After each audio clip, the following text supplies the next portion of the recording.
What's up, team? We're gonna jump into pull-up bar dead hangs for shoulder health. I'm a big fan of hanging from pull-up bars, whether it's before a training session, after a training session, on a recovery day, for the sole purpose of not only getting some health to the shoulder joint itself into that overhead position, but also thinking about the other structures associated with that, with the lat muscles, getting some flexibility and lengthening in those, and also relative thoracic spine or T-spine or mid-back extension when we're going into this overhead flexion position while we're hanging. So those are the reasons I like it. I also think it's beneficial from a grip strength standpoint, right? Getting some time under tension, some gripping, some holding of the handle of the pull-up bar. And you can use a variety of positions here. So with this pull-up bar, you'll notice I can only really go pronated or supinated here. I can go alternated grip if I want to. I could do kind of a one arm kind of hanging, rocking side to side, kind of a monkey bar action.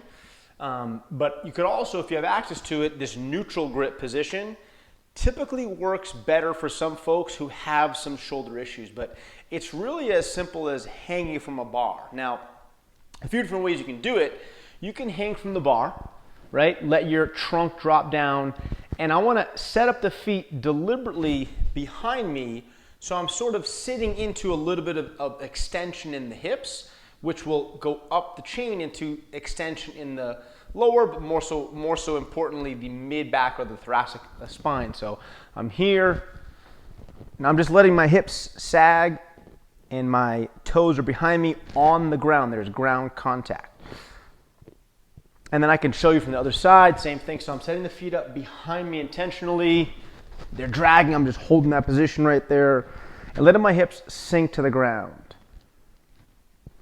Another way to do it is where you don't let your feet touch the ground at all. There's no ground contact. And whatever you have to do with the amount of space that you have, you make that happen. So here, I'm gonna cross the legs just to avoid ground contact.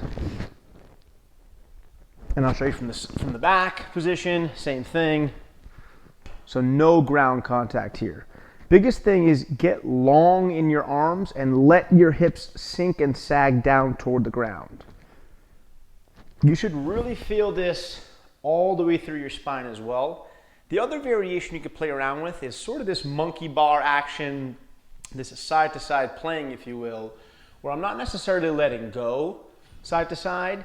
I'm gripping really hard with the right hand and I'm softening the grip on the left hand, but it's still gonna stay there as I shift side to side.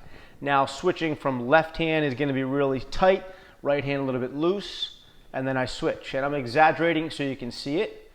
But essentially, that's what we would do. And I would do this where your feet are not touching the ground. So I'm going to start here. And you kind of have to add this swaying side-to-side motion to get it going. But essentially, it's this. So it's here.